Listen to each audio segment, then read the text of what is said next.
Olá a todos, vamos continuar nosso programa de cirurgia pré-clínica, iniciando a parte de técnicas anestésicas maxilares. Então, o intuito dessa aula é abordar todos os procedimentos, né, de anestesia local, regional em maxila. Iremos conversar sobre a introdução, orientações gerais, a classificação entre anestesias terminais e por bloqueio.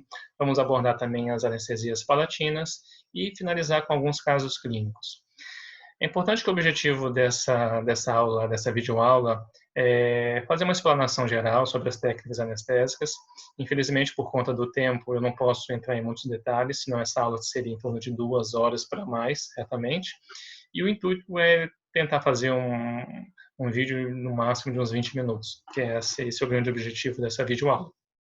Então, a gente começa falando sobre algumas orientações gerais, que são as etapas básicas de qualquer procedimento anestésico, iniciando pela avaliação geral do paciente, anamnese, selecionar um anestésico, saber qual anestésico seria mais apropriado para esse paciente, que pode ou não ter alguma condição de saúde. A partir do procedimento que a gente vai realizar, seja uma cirurgia, um procedimento de dentística, iremos selecionar a técnica adequada, na qual iremos discutir muito isso adiante, e seguindo com a aplicação de uma solução antisséptica, que é importante, depois o anestésico tópico para dar conforto ao paciente, a punção ou avaliação se há um refluxo dentro do anestésico, do anestubo, e finalmente injetar o anestésico. Lembrar que a orientação do bisel normalmente ela é voltada para o osso, com exceção das anestesias palatinas, que é para tecido mole. Devemos introduzir essa agulha lentamente, avaliar se há um refluxo ou aspirar. Lembrando que a injeção deve ser em torno de 45 a 60 segundos, para evitar dor no paciente, evitar alguma injeção, se a técnica for aplicada errada, né, fazer alguma injeção intravascular, é esse o objetivo também de evitar. E, após a retirada da agulha lentamente, protegemos a agulha. Obviamente que devemos ter muita cautela para não ter nenhum tipo de acidente perfuro-cortante nesse momento. Contraindicações são relativas. Pacientes que têm alguma inflamação no local, a ideia é tentar fazer uma anestesia mais longe possível, de forma que a gente procure fazer um bloqueio e não uma infiltrativa terminal, que seria numa área inflamada. Pacientes que podem, crianças, por exemplo, né, que podem morder a área anestesiada, é bom orientar bem os pais, orientar o paciente. E se eventualmente tiver alguma impossibilidade da técnica, a gente procura fazer de uma outra forma. Bom, esse aqui é muito bom, essas imagens, para ilustrar a classificação das anestesias, explicando o motivo que existe as infiltrações terminais e as por bloqueio. Exemplo aqui, porções terminais da inervação vão inervar áreas limitadas e uma área mais superior, mais alta, teremos um tronco maior do nervo e aí a disseminação, o início, né, dessa divisão do nervo vai conseguir chegar numa área mais ampla. Então, se fazemos infiltrações numa área mais terminal, teremos anestesias infiltrativas terminais. E se pegarmos o nervo mais alto, teríamos as anestesias por bloqueio. E aí a gente vai falar agora dessa classificação, que temos as anestesias terminais, infiltrativas, as porções terminais dos nervos, do nervo maxilar, e as anestesias por bloqueio, porções maiores, antes de ter essas divisões finais dos nervos. E aí ainda teremos os bloqueios regionais e os tronculares. Os regionais é a maioria das nossas anestesias, alveolar superior anterior, médio posterior, a pterygomandibular, e a troncular seria pegar o nervo, o ramo principal do nervo, como pegar todo o nervo maxilar, ou pegar todo o nervo mandibular, por exemplo. Bom, falando das anestesias terminais, a gente vai ver vários subtipos que a gente vai conversar agora. Teremos, então, as anestesias terminais infiltrativas supraperiosteais, as intraceptais, intraligamentar, intrapulpar. E, por fim, irei falar das anestesias infiltrativas palatinas. Então, é muito importante a gente ter em mente sempre essa classificação. Começando da anestesia supraperiosteal, qual que é a grande indicação dessa anestesia? É na maxila você pegar áreas pequenas, restritas, grupos de 1 ou 2 dentes. E elas vão atuar justamente nessas terminações nervosas do plexo dentário. vou anestesiar a polpa, periósteo bucal, tecido conjuntivo, mucosa. Então, normalmente, fica restrita a área daquele dente da mucosa vestibular que está naquela região. Tá? Seria a indicação, né, de grupos de 1 ou 2 dentes distribuídos pelos dentes da maxila. É claro que, se eu fizer uma anestesia, por exemplo, na região de segundo premolar, muitas vezes essa técnica vai se confundir com uma técnica de anestesia do nervo alveolar superior médio. Tá? Então, existem algumas particularidades e, de antemão, eu já falo que a grande maior indicação seria dentes anteriores. Tá? Seria mais vantajoso a gente empregar essas técnicas em dentes anteriores. Vantagens. O que eu posso falar para vocês é que essas anestesias em maxila, a taxa de sucesso é muito alta, em torno de 95%, porque é um osso muito poroso. Então, se você errar a técnica, ou seja, seguir orientações diferentes do que a técnica deve ser preconizada, mesmo assim você pode acertar a técnica pela porosidade do osso. Tá? Você vai ter uma disseminação do anestésico. Bom, eu diria que a grande desvantagem dessa técnica é se você tiver que pegar uma área maior, tá? Você não pode usar essa técnica, você vai optar por um bloqueio regional, que vai ser mais fácil. Então, assim, eu estou falando os pontos principais, eu não vou falar tudo que está no slide, para a gente não ocupar muito espaço, muito tempo, mas de uma forma geral, os pontos chaves, os pontos mais importantes, a gente vai estar discutindo à medida que passamos os slides. Então, teremos a dormência, né, a anestesia, a ausência de dor naquela região limitada, restrita ao dente, e dificilmente iremos ter algum tipo de falha, a não ser que você erre muito essa técnica. Claro que você pode ter, por exemplo, só um exemplo, né? Algumas falhas, pode ter complicação na hora de você penetrar a agulha, mas não seria nenhuma complicação, seria, eu diria, mais um sintoma maior de dor caso você atinja ou infiltre dentro do periósteo. Bom, a técnica em si, a gente faz opção por uma agulha curta, o alvo sempre vai ser o ápice do dente, no fundo do vestíbulo, e a nossa referência sempre vai ser procurar atingir o ápice do dente. É essa a ideia. Então, aqui o exemplo, se a anestesia é para um incisivo lateral, o meu objetivo será atingir o ápice do incisivo lateral, indo como referência o fundo do vestíbulo. Então, a gente segue aqueles passos que a gente já conversou, preparar antisséptico, anestésico tópico, né? Sempre tensionar o lábio para manter a mucosa esticada para fazer a anestesia, isso é muito importante. Então, entramos com a seringa paralela ao longo eixo do dente, seguimos os passos, a sequência, injetamos lentamente o anestésico, aguardamos em torno de 2 a 3 minutos e teremos o efeito desejado. Esse próximo grupo agora de 3 técnicas, falando ainda das infiltrativas, são as intraceptais, intraligamentar e intrapulpar. O grande objetivo dessas anestesias, começando pela intraceptal, é você atingir o osso em volta, como o caso da intraceptal, e proporcionar uma anestesia para aquela região adjacente, incluindo a polpa. Então, ela pode ser utilizada em todas as papilas interdentais, seja pelo lado vestibular ou pelo lado lingual, e a grande aplicação em pério, em prótese dentística, colocar um grampo, né, para o isolamento absoluto, de repente fazer uma raspagem numa área bem mais limitada, interproximal. Então, são indicações mais específicas e restritas para pequenos procedimentos. A intraligamentar também é um exemplo disso, que você vai ter uma área pequena de um procedimento limitado, né, sem maiores intervenções. O anestésico ele é depositado junto às fibras do ligamento periodontal com o objetivo de chegar à polpa.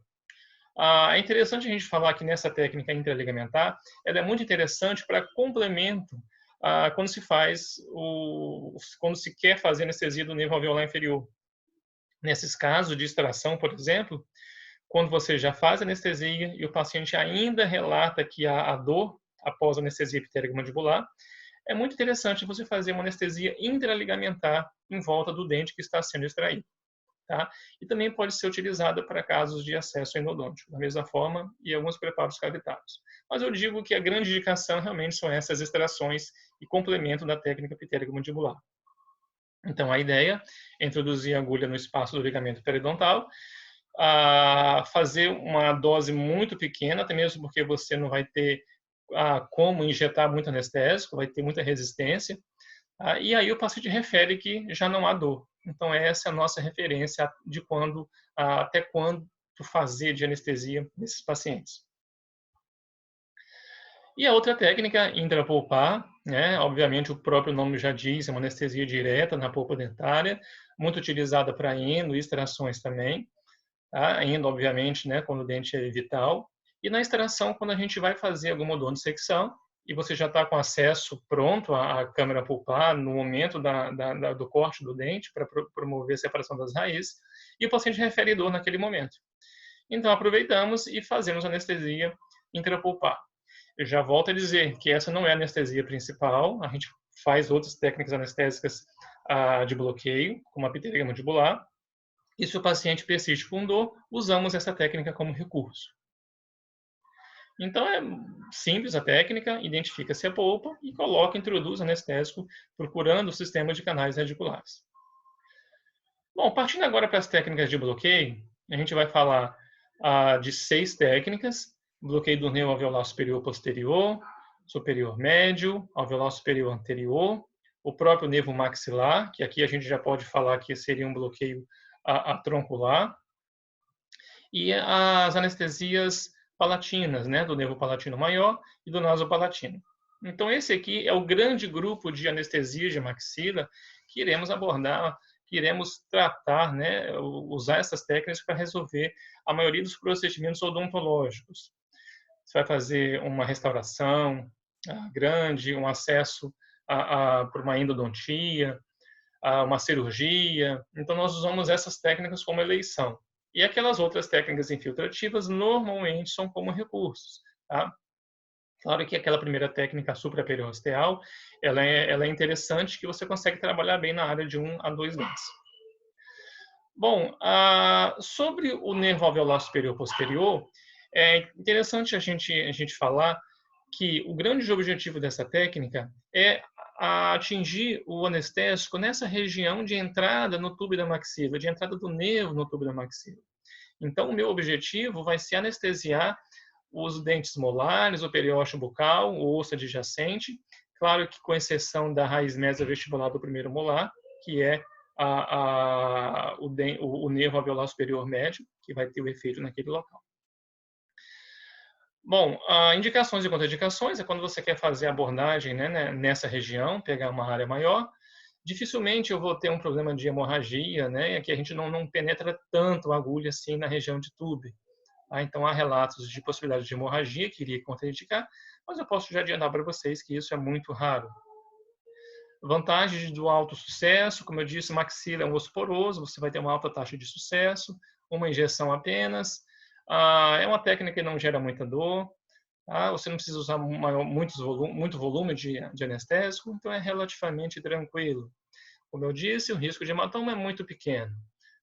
O que se fala é que talvez seja uma técnica que você não tem uma referência tão precisa para poder chegar na agulha, para poder chegar no teu alvo, né, lá na região do tuber, e, infelizmente, a necessidade de um complemento em função da raiz mesovestibular do primeiro molar. Poderíamos dizer isso como desvantagem.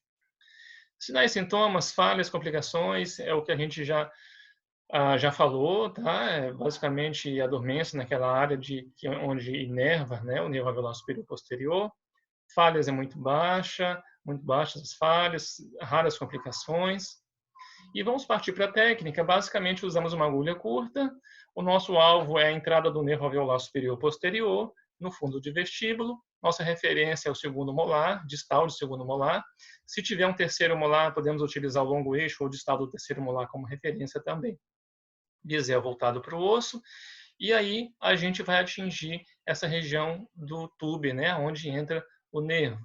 Seguimos os passos básicos, né, para fazer o procedimento, e lembrar que a gente deve introduzir a agulha de baixo para cima e de frente para trás.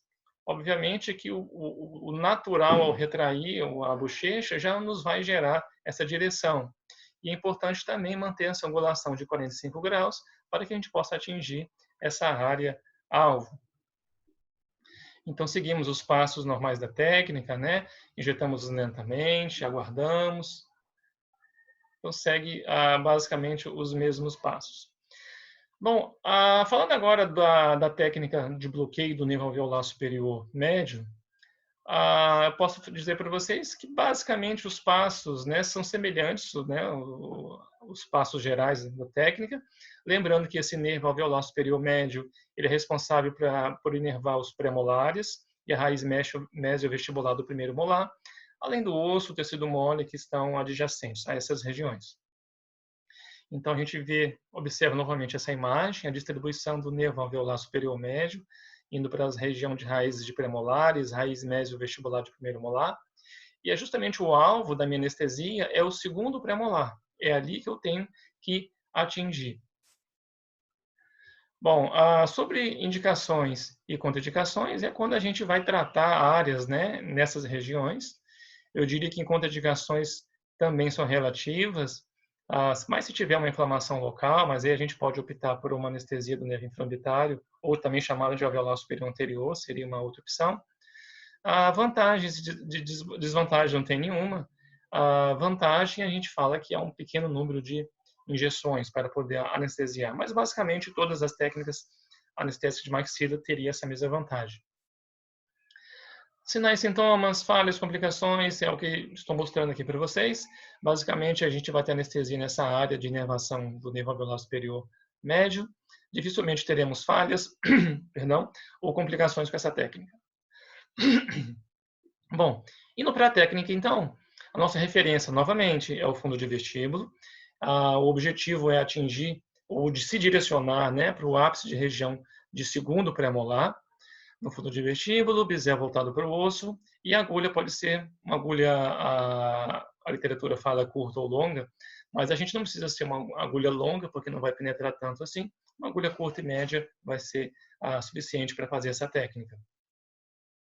Então, nos posicionamos, né, na lateral ao paciente, ou um pouco mais para baixo, ou realmente lateral, em posições de 10 horas, se tivermos anestesia do lado direito, ou de 8 horas, se estivermos fazendo anestesia do lado esquerdo. Seguimos os passos normais, como a gente já falou, e o detalhe realmente é o segundo premolar. E aqui segue os passos básicos das técnicas. Muito bem, indo agora para a técnica do nervo alveolar superior anterior, eu já abro um parênteses aqui para falar para vocês que existem algumas classificações que separam, deixam técnicas chamadas de diferentes. Uma técnica é a do nervo alveolar superior anterior e uma outra técnica seria aquela de anestesia do nervo infraorbitário. Então, a literatura fala que o alvo da minha técnica do nervo alveolar superior anterior seria o ápice do canino e da infraorbitária seria o forame infraorbitário nos direcionando do primeiro premolar. O livro do Malamed, que é o que nós seguimos como referência, né, dessa aula, a gente segue, ele coloca essas duas técnicas como uma só, ele a chama de bloqueio do nervo alveolar superior anterior e descreve como ponto de referência o ápice de primeiro premolar, buscando atingir o nervo infraorbitário. Então, baseado nesse autor, os nervos anestesiados vão ser todos aqueles ramos oriundos do nervo infraorbitário. Então, ali está o nervo alveolar superior anterior, o médio e o infraorbitário, com seus ramos terminais palpebral inferior, lateral nasal e lateral superior. Então, novamente, a gente mostra essas imagens. Aqui está o nervo infraorbitário, o alveolar inferior nessa proximidade aqui, o médio um pouquinho mais para posterior e os ramos terminais dele, do infraorbitário. Então, se analisarmos essa região de canino e de primeiro pré, observamos se subirmos o primeiro pré, estaremos na proximidade do nervo, da saída do nervo infraorbitário e do forame infraorbitário. Então, uma injeção feita nessa área vai nos dar uma anestesia de todos esses nervos que a gente conversou. Então, o que é que a gente vai ter como área anestesiada? Resumindo, toda a área de inervação que está ilustrada nessa imagem, que é onde entra os nervos alveolar superior anterior, médio e os ramos terminais do infraorbitário. Interessante que essa técnica, eles mostram que 72% dos pacientes vão ter uma anestesia nessa área de premolares e raiz mesovestibular de primeiro molar.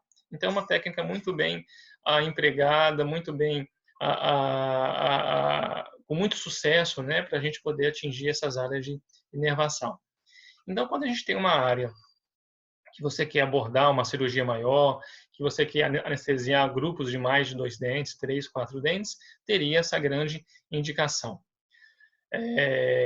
Outras indicações, se você tem uma inflamação, uma infecção numa área localizada, você consegue executar essa técnica de bloqueio mais à distância, evitando esses problemas de tamponamento, né, da solução anestésica. Contraindicação, o fato de você, se você precisar de fazer um procedimento pequeno, você não deve usar essa técnica, você pode optar pelas técnicas supraperiosteais. E uma hemostasia também, por ser uma técnica mais à distância, você não vai ter hemostasia da área específica que você vai trabalhar, que é a área mais localizada. É uma técnica relativamente tranquila, né? Embora muitos profissionais fiquem com receio de usar essa técnica por chegar mais próximo da região de órbita. Mas, basicamente, os sinais e sintomas são os que a gente já conversou. Eu diria falhas e complicações, só se você não chegar próximo ao forame, por receio, né, de atingir aquela região, desviar a agulha. Raramente teremos hematomas, mas eu não vejo maiores problemas. A técnica, então, a gente seleciona uma agulha longa, o meu objetivo é o forame infraorbitário, e a minha referência é o primeiro premolar, e o forame infraorbitário, que é onde eu quero atingir. A gente faz o biseio voltado para o osso. É interessante seguir essas imagens aqui das gravuras para posicionar com o polegar dentro da boca, no fundo de vestíbulo, e o indicador palpando a região de forame infraorbitário para sentir o percurso que essa agulha vai seguir. E aí nos posicionamos corretamente, de forma ergomêtrica, seguindo a ergonomia, perdão. O paciente ele vai em decúbito dorsal, com o pescoço estendido. Isso é muito importante para que a gente consiga chegar nessa posição que a gente está seguindo, né? Que é o nosso objetivo. Bom, preparamos os tecidos, localizamos o forame, né? Iremos marcar a posição novamente, afastamos o lábio, orientamos o bezel da agulha, introduzimos a agulha na região de pré-molar. O objetivo é o forame. A agulha penetra em torno de 16 milímetros, então não é tão grande assim o percurso até a região de forame infraorbitário. Aspiramos, injeção lentamente, aguardamos aí de 3 a 5 minutos. E é isso. Então essa é a descrição da técnica infraorbitária. Partindo agora para uma outra técnica, o bloqueio do nervo maxilar. Esse nervo, podemos dizer que aqui já não é um bloqueio regional, é um bloqueio troncular. A gente iria pegar o ramo inteiro desse nervo. O que eu posso falar para vocês é que quando pegamos o nervo maxilar, iremos anestesiar tudo. Tanto o lado vestibular, tanto o lado palatino, né? Vai pegar os nervos que vão vir pelo palato, o naso palatino, o palatino maior, os dentes daquele hemiarco, toda a região. Então, eu vou passar um pouquinho mais rápido essa técnica.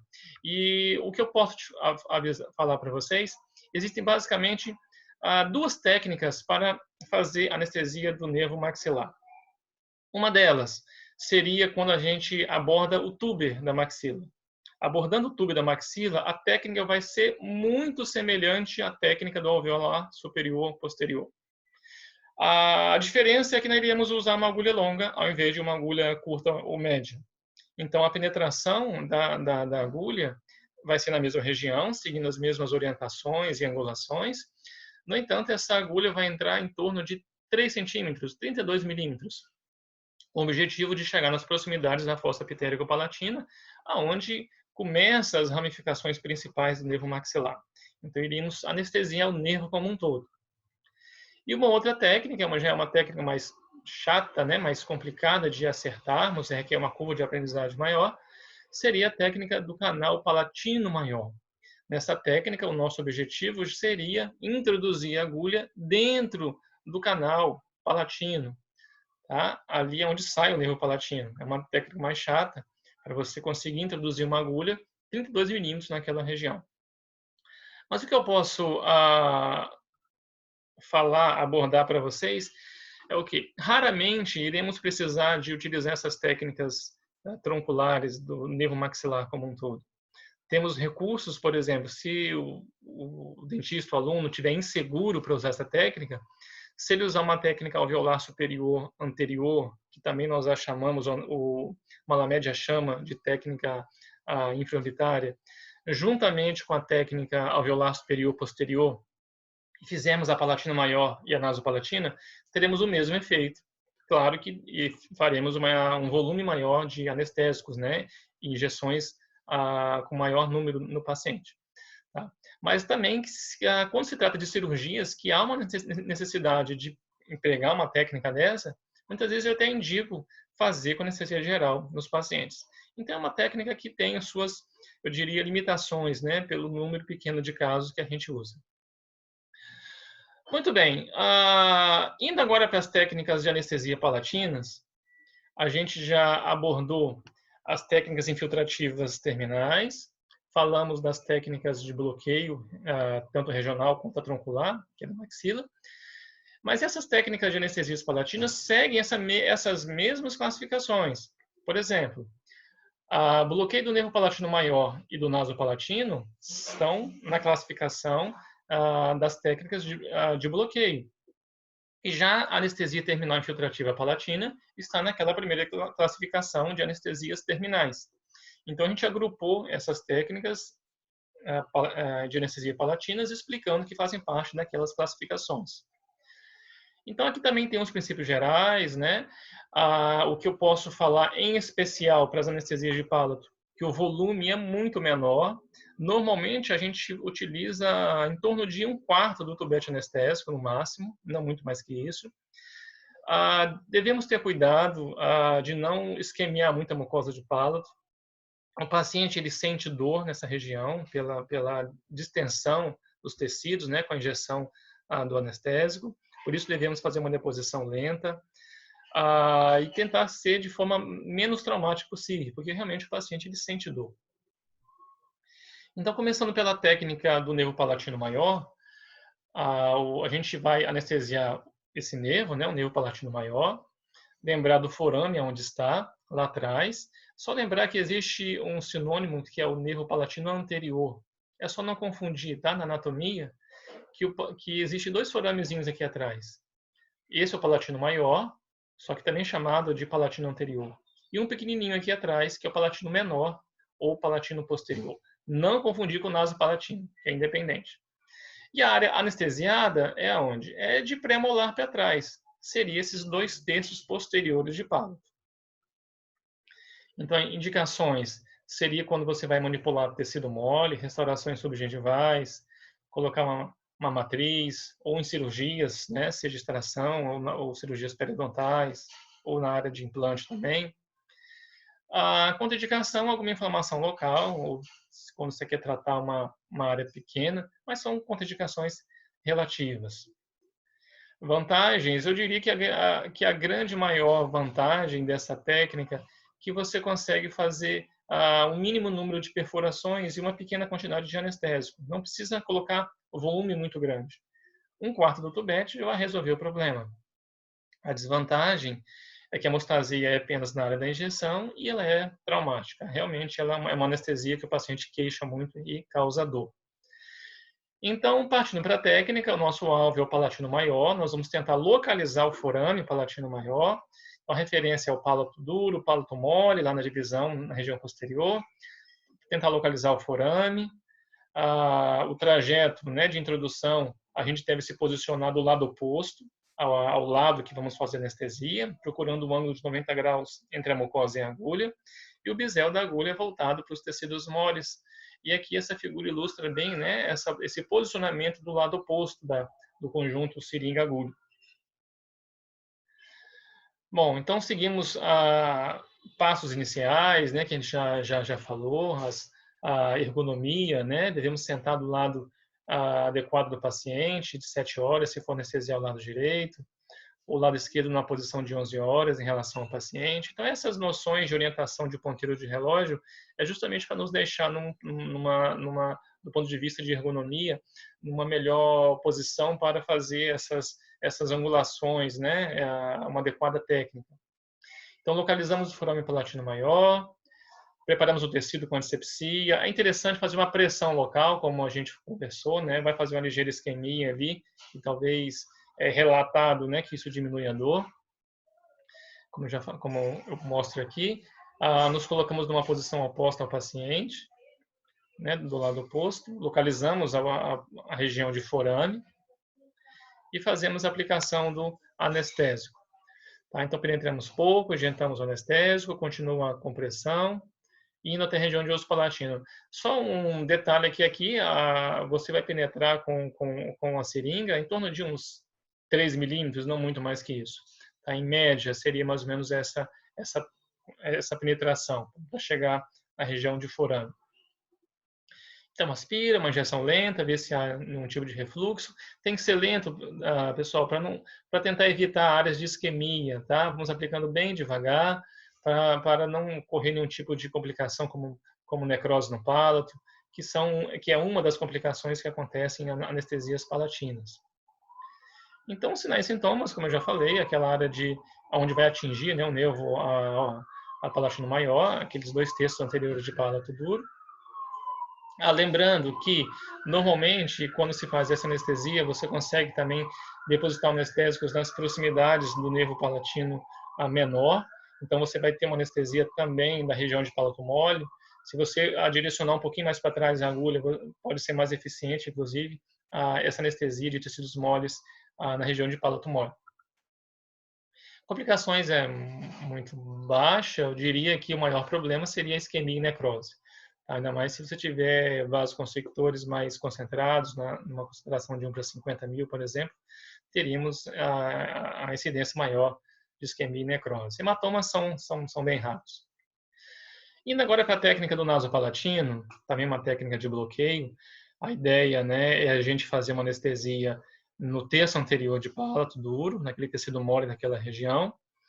Como ele fica na linha média, vai ser uma anestesia já que vai pegar os nervos bilaterais.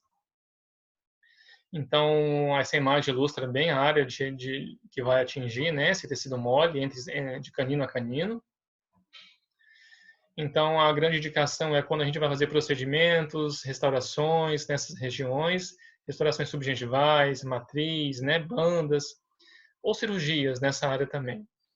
Contraindicação são semelhantes à do palatino maior, quando a área de inflamação, ou se você quer abordar uma área maior. Mas, normalmente, quando você vai intervir em palato, você não tem muita opção. Ou você faz a técnica anestésica nasopalatina, se for um procedimento anterior, mais na frente, ou uma técnica anestésica do palatino maior. Então, você não tem muita escolha, a não ser que você faça um bloqueio do nervo maxilar. Bom, vantagem e desvantagem são as mesmas, muito semelhante à técnica do palatino maior. E quanto à técnica em si, teremos duas técnicas descritas na literatura. A primeira é essa, de uma penetração única da agulha, e a segunda são as múltiplas penetrações para você minimizar a dor no paciente. Então, a primeira técnica é essa, selecionamos uma agulha curta, o meu objetivo é atingir o forame incisivo, a gente pode buscar a mucosa palatina lateral à papila incisiva, é uma opção, né, que é muito bem indicada. Referência, então, é essa papila incisiva, os incisivos centrais. Colocamos a agulha, né, nesse trajeto de introdução a 45 graus. O bisel ele é voltado para os tecidos palatinos.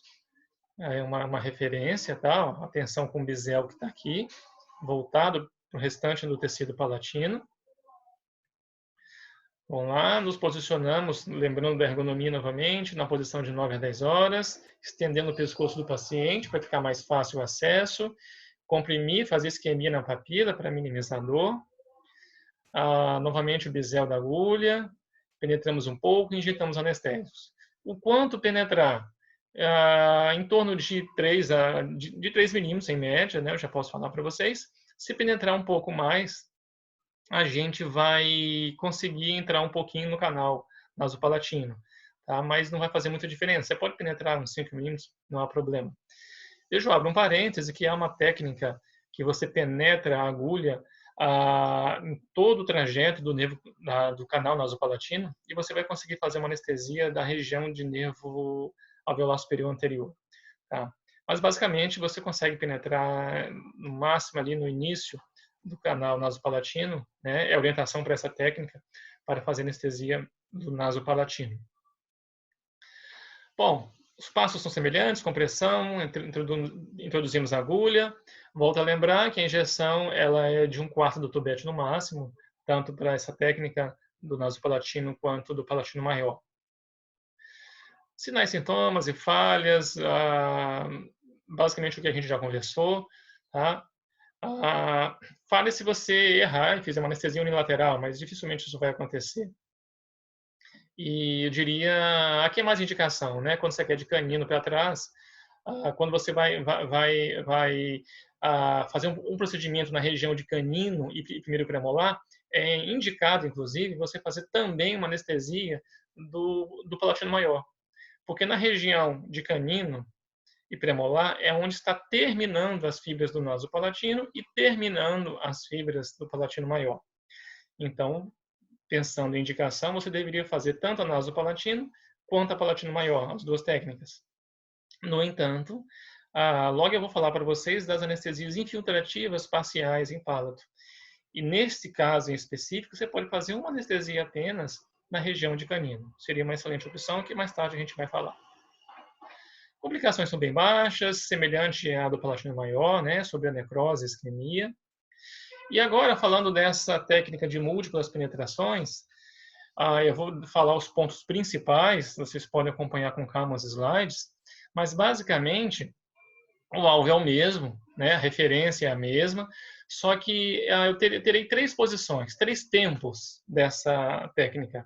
Uma é uma anestesia por vestibular no freio labial superior, a outra é a 90 graus na papila interdentária vindo por vestibular, e aí completamos com a anestesia direta ali na papila incisiva, que esse terceiro tempo seria semelhante à técnica anterior que nós já descrevemos. O grande objetivo dessa técnica é o quê? Minimizar a dor do paciente. É por isso que tem essa técnica alternativa. Então, mostrando aqui novamente as áreas-alvo, né, que a gente quer atingir. Então, iremos preparar o tecido, né, na região de freio, e aí faz uma primeira punção, uma primeira aplicação nessa região do freio, que é o primeiro tempo, a primeira injeção. A segunda, vamos na região de papila interdentária, tá? Que a ideia é injetar um pouquinho de anestésico, vamos falar assim, uma gotinha de anestésico para ficar mais fácil o entendimento nesses dois tempos, para que quando você for na terceira injeção, você já tem uma área já um pouco anestesiada, e aí você vai minimizar o conforto do paciente. Então, a grande vantagem é ser uma técnica atraumática. Claro que ela é relativamente atraumática, podemos dizer assim. Desvantagens são as múltiplas injeções. Eu, particularmente, prefiro usar a técnica de tempo único por otimizar mais. Claro que se for uma criança, né, você procura usar essa técnica para que você seja mais lento, com calma, tentando condicionar o teu paciente. Finalizando, então, temos a anestesia terminal infiltrativa em palato.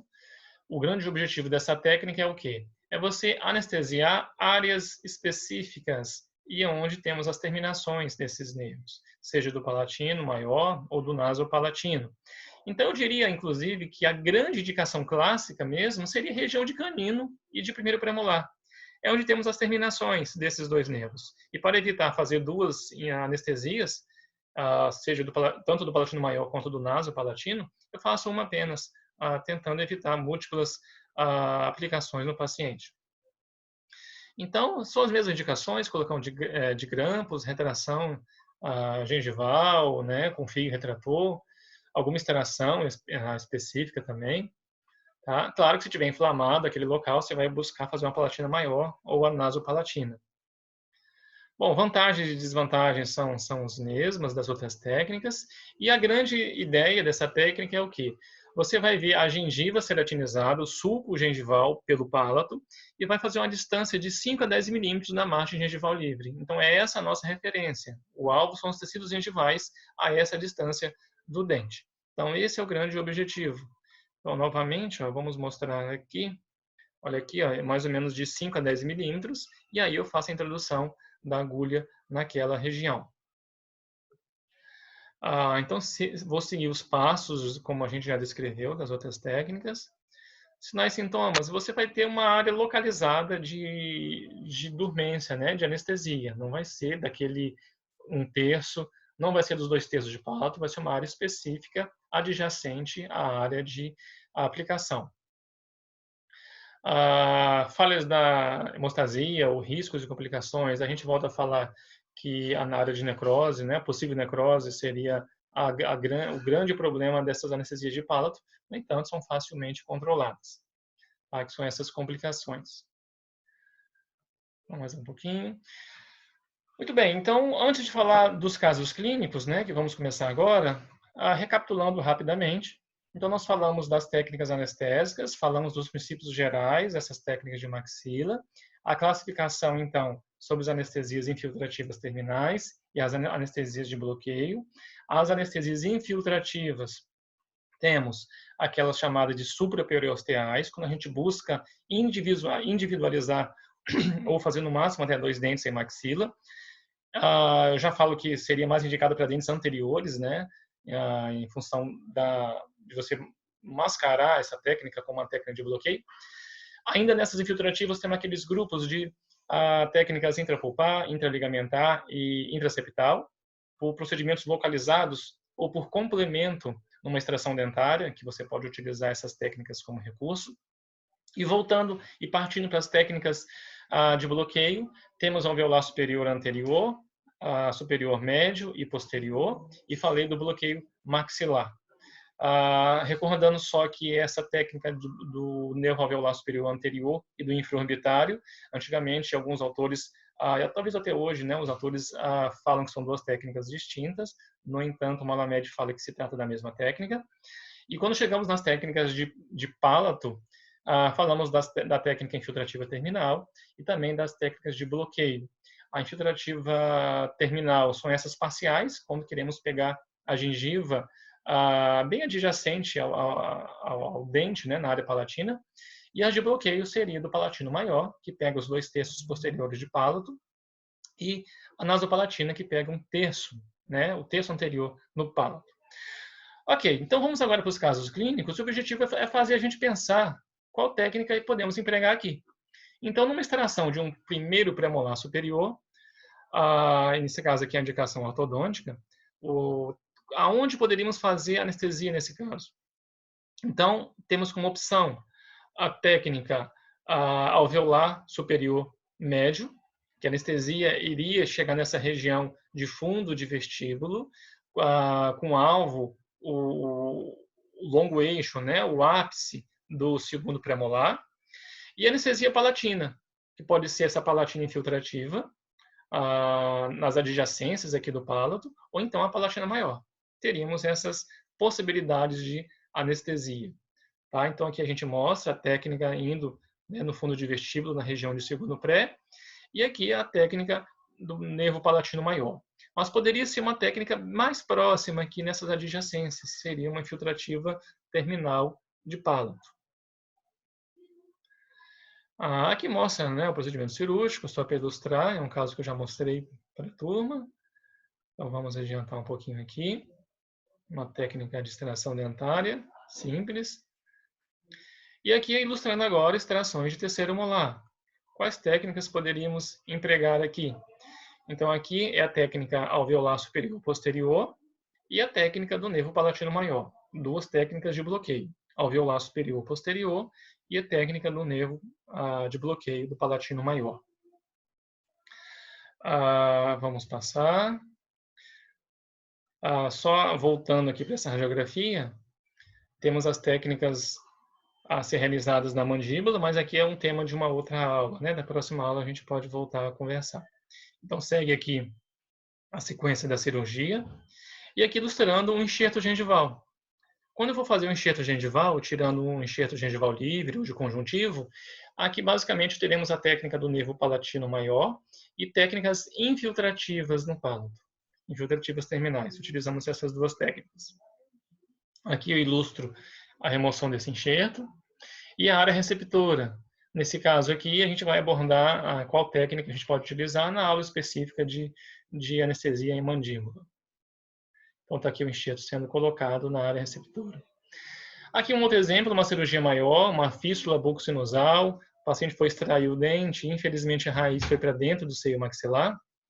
E a cirurgia, nesse caso, é uma cirurgia maior. A minha indicação é fazer uma técnica anestésica do alveolar superior anterior, que também, seguindo a orientação do Malamed, ela é a técnica infraorbitária. Então, se eu atinjo o nervo infraorbitário, eu vou anestesiar alveolar superior anterior, médio, além daquelas porções terminais do infraorbitário. Isso pelo lado vestibular, a polpa dos dentes, o osso, mas eu não devo esquecer das anestesias palatinas. Tá? Então, na palatina, eu vou fazer do nervo palatino maior e posso fazer algumas infiltrativas parciais. E também, por ser uma cirurgia extensa, que eu vou fazer uma rotação de um retalho, eu posso envolver o nasopalatino também. Então, aqui, só para ilustrar, né, a cirurgia, tomografia com dente no seio maxilar. Aqui a cirurgia, né, o acesso ao seio para remover esse corpo estranho, essa raiz, e a rotação do retalho.